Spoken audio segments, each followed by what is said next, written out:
Nesta aula eu vou mostrar como editar dados em uma aplicação ASP.NET Core MVC usando o Entity Framework Core. Então nós vamos prosseguir criando os métodos Action no controlador Test Controller. Eu vou ter uma relação de alunos, onde eu vou selecionar um aluno da lista de alunos e clicar no link editar. Isso vai me produzir a URL aonde eu vou passar o ID do aluno que eu quero editar para o método ActionEdit que eu vou criar do controlador test. Isso via método get. Aqui no método edit eu vou ter que localizar o aluno pelo ID e apresentar as informações numa view edit CS.HTML que eu vou criar. Após isso, eu faço as alterações e tenho que criar um método edit que vai tratar o post dessas informações. No post eu vou usar o Entity Framework para atualizar a entidade que está sendo alterada e persistir as informações no banco de dados usando o Save Changes. E redirecionar para View Index CS.HTML. Então eu vou ter que criar dois métodos edit, o para o get e para o post. A edição de dados usando o Entity Framework Core, ela pode acontecer em dois cenários. O cenário conectado é o cenário mais simples. Nesse cenário, as informações elas são obtidas diretamente do contexto que está ativo. Nesse caso, basta fazer a alteração e persistir as mudanças no banco de dados usando o Save Changes. Porque o framework ele vai controlar o estado das entidades. Então aqui eu tenho um exemplo de código onde eu estou obtendo informação. Naturalmente eu recebo um ID, né? E estou localizando um aluno pelo ID. Estou fazendo isso no contexto e já imediatamente estou fazendo a alteração. Nesse caso eu já posso persistir os dados. Esse é o cenário conectado. O cenário Então nesse cenário eu obtenho o aluno do contexto, faço a alteração e persisto as informações. É bem simples. Tá? O outro cenário, que é o cenário desconectado, que geralmente acontece em aplicações ASP.NET, em aplicações web, as alterações dos valores da entidade podem ocorrer em um método de controlador ou de serviço diferente do contexto ativo de onde os dados foram obtidos. Nesse caso, eu tenho que informar o contexto que a entidade está sendo modificada usando o método update do DB7.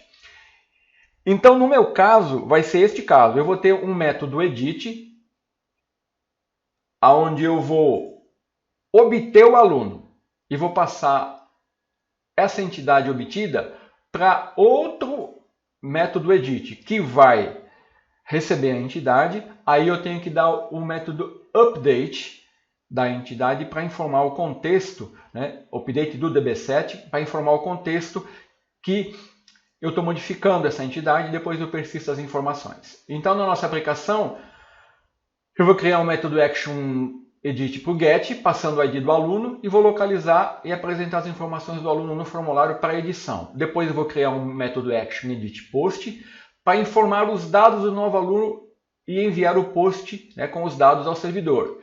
Aí eu vou definir o atributo bind, eu vou definir o validate anti-forgery token, vou depois verificar o model state. Aí eu vou dar um update no DB7, vou dar o save change, vou fazer uma verificação de concorrência, vou redirecionar a view para a view index. Então vamos abrir aqui o nosso projeto no controlador teste controle que eu estou usando, e está aqui os métodos. Eu criei já o contexto, fazendo injeção de dependência no construtor, defini o método index e o create. Vamos agora para o método action. Então no método action, o primeiro que eu vou definir vai ser o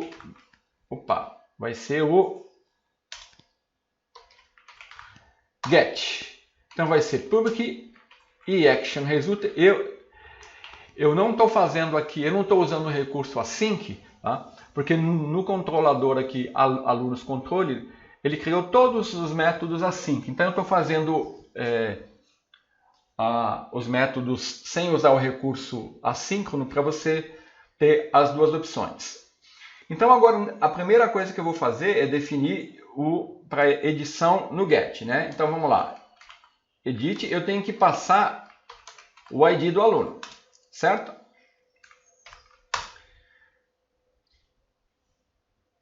Então, ó, eu estou aqui no teste, ó, index. Observe aqui, vamos na view index que vai ser apresentado. Observe que aqui, ó, quando eu clicar no link editar, tá, eu vou acionar a action edit e estou passando o ID do aluno, tá vendo?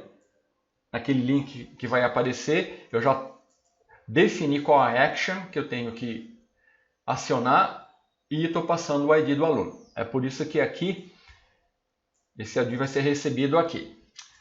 Agora aqui, a primeira coisa que eu vou verificar, por uma questão de segurança, eu vou verificar se o ID recebido ele é igual a null.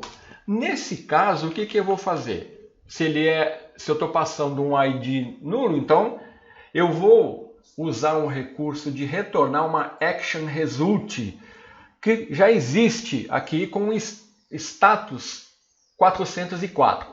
A ASP.NET Core ela possui um conjunto de resultados de ação ou action results que eu já falei lá no início do curso, né? E essas action results, o objetivo delas é facilitar a criação e formatação de dados da resposta. Tá? Então, usando essas action results, eu faço com que o controlador fique mais legível, né? A intenção do desenvolvedor fique mais clara. Que nem, por exemplo, aqui, se ele não coisou, eu vou retornar aqui, ó, o view result not found.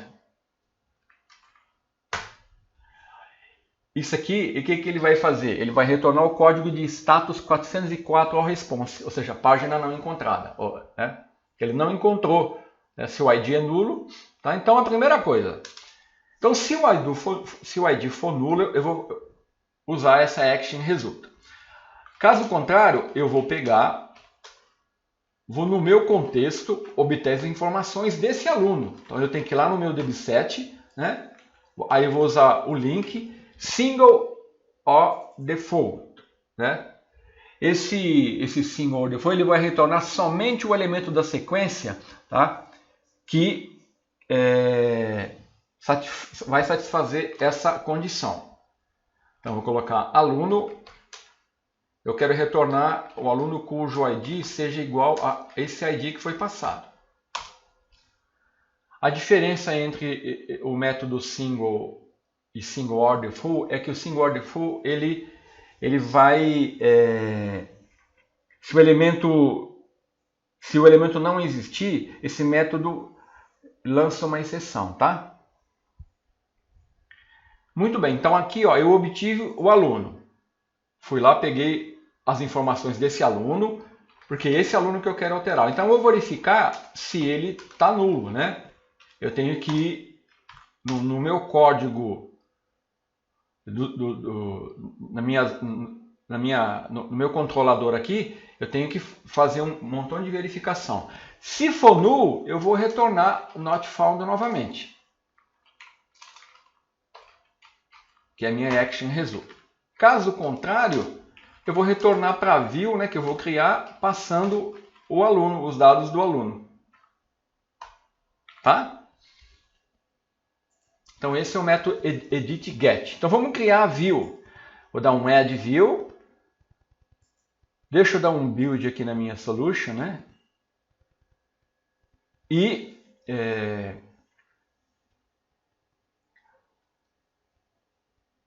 para que verificar se não tem nenhum erro, podemos continuar. Então eu vou clicar com o botão direito, Add View, vou criar a View Edit e vou usar o template Edit. Model Class eu vou selecionar o aluno e a classe do contexto é aluno context, tá? Então isso é importante para ele ter informações e gerar uma view tipada com informações do Entity Framework.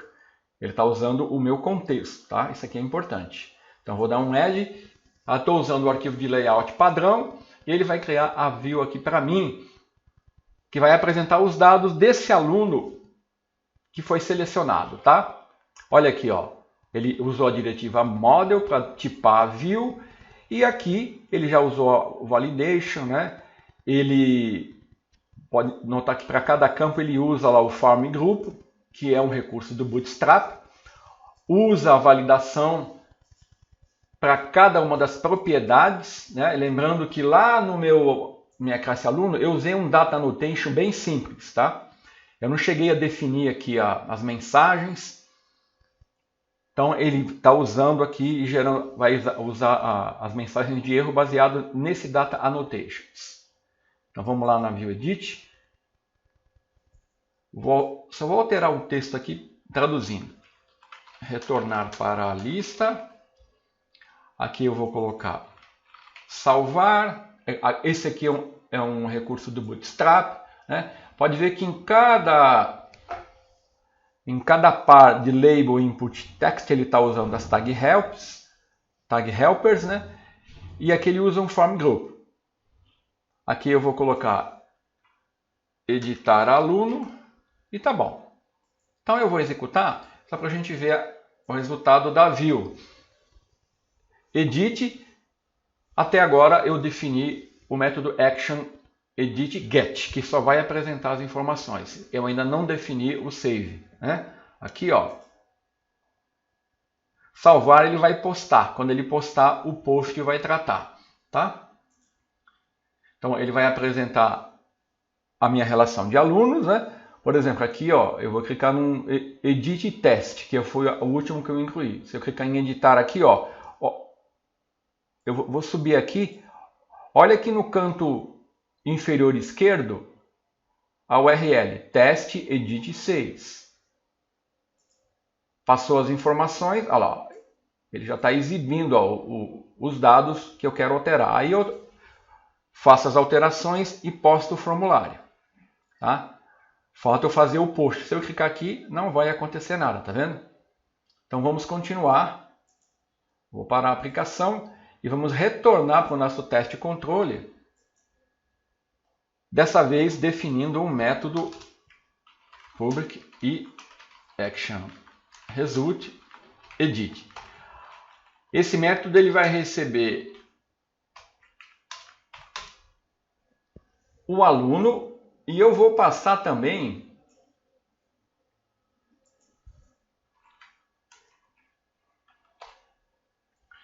o ID e o objeto aluno, a entidade aluno que eu alterei. Então aqui, só por uma questão de segurança, né, eu tenho que, bom, primeiro eu tenho que definir que isso aqui vai tratar o post, HTTP post. Depois eu vou usar o validate anti-forgery token para me evitar ataque cross-site. E aqui no aluno, ó, eu vou, por uma questão de segurança, usar o bind, né? Para evitar que alguém injete alguma outra propriedade no meu model binding lá. Então eu vou falar quais as propriedades que eu vou aceitar aqui no bind. Vai ser as propriedades do meu model, né?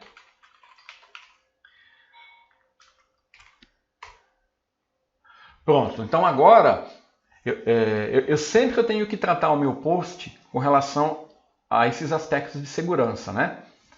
A um ataque de cross-site e a uma injeção indevida de algum parâmetro que qualquer hack poderia injetar. Então qualquer coisa que vier diferente disso que eu mencionei aqui não vai ser aceito. Então vamos lá, agora eu estou recebendo o ID do aluno e a entidade alterada. Então eu vou verificar. Se o ID for diferente do ID da entidade que eu estou recebendo, então eu vou retornar um not found. Então tem algum problema aí, tá? Eu tenho que passar o ID, né, e o ID do aluno que representa a entidade que está sofrendo alteração. Feito isso, eu vou verificar o meu model state, né? Ver se o estado do meu modelo não contém erros, como eu expliquei já na aula. Então, verificar se ele é válido. Se ele for válido, vou subir aqui para a gente acompanhar. Eu vou dar um try catch aqui.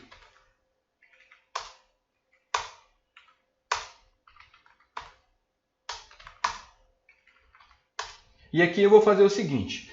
Se o modelo for válido, o que eu tenho que fazer? Aí eu vou usar o meu context. Note que aqui eu estou fazendo a alteração, eu estou obtendo as informações do aluno no método get, e num outro método eu vou fazer as alterações. Então o meu cenário aqui é um cenário desconectado. Então eu tenho que, sempre que eu tiver esse cenário, eu tenho que dar atualizar o contexto, dar update aluno. E depois tenho que persistir as informações. Context. Save changes. Pronto. Se acontecer alguma exceção, eu poderia tratar diversos tipos de exceção. Eu vou tratar uma exceção de concorrência. Porque eu posso ter 2 usuários fazendo a edição no mesmo registro. Nesse caso, eu vou usar o DB Update Concurrence Exception. Aí eu vou verificar se o aluno existe. Então, para isso, eu vou criar um método aqui, que eu vou copiar e colar, ó, que eu chamei de, é um método que vai retornar true ou false, e só vai me dizer se o aluno que possui esse ID que eu estou passando, ele existe ou não. Para isso eu estou usando o método, o método N. Esse N aqui, ele vai determinar se qualquer elemento da sequência satisfaz a condição. Então esse método aqui, ó, ele não retorna nenhum elemento da coleção de alunos. Então eu estou indo lá nos alunos e estou verificando se existe qualquer aluno com um ID que eu estou passando aqui. Se existir, ele vai retornar true, tá? Então, eu estou fazendo isso, por que eu criei esse método aluno exists aqui? Porque eu quero verificar aqui, ó, aí eu vou chamar esse método aqui e vou passar o ID do aluno que eu estou editando, para ver se ele existe, tá? Se ele não existir, ó, aqui tem um, se ele não existir, eu dou um return not found. Se ele existir, significa que está havendo um problema de concorrência. Então eu vou lançar uma exceção aqui. Então, isso aqui só vai acontecer se houver uma concorrência de dados, tá? Aí eu tenho que retornar redirect to action.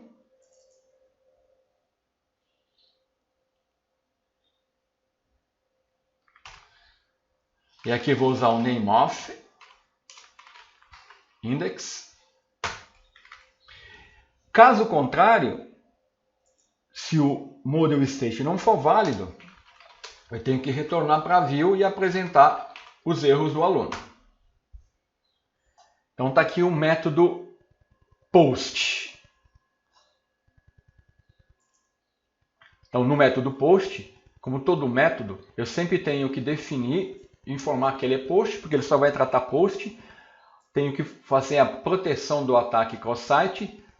Geralmente usar o bind para evitar uma injeção de informação que eu não quero que venha. Aí eu faço a verificação primeiro do ID, depois se o estado do modelo é válido, e eu estou fazendo uma transação de concorrência. Aqui eu nem precisaria fazer nada disso, aqui é um plus, tá? É claro que se eu não fizesse isso, se esse erro ocorresse, haveria uma exceção na aplicação. Aqui eu estou sendo mais precavido. Aí se o ID do aluno existir e o modelo for válido, eu atualizo os dados. Se não, eu verifico, durante a atualização eu verifico se há concorrência. Se houver, eu faço esse tratamento. Se não, eu vou retorno para ViewIndex. Tá? Então, está criado o GET e o POST. Vamos ver isso funcionando. Ele vai abrir novamente a minha aplicação.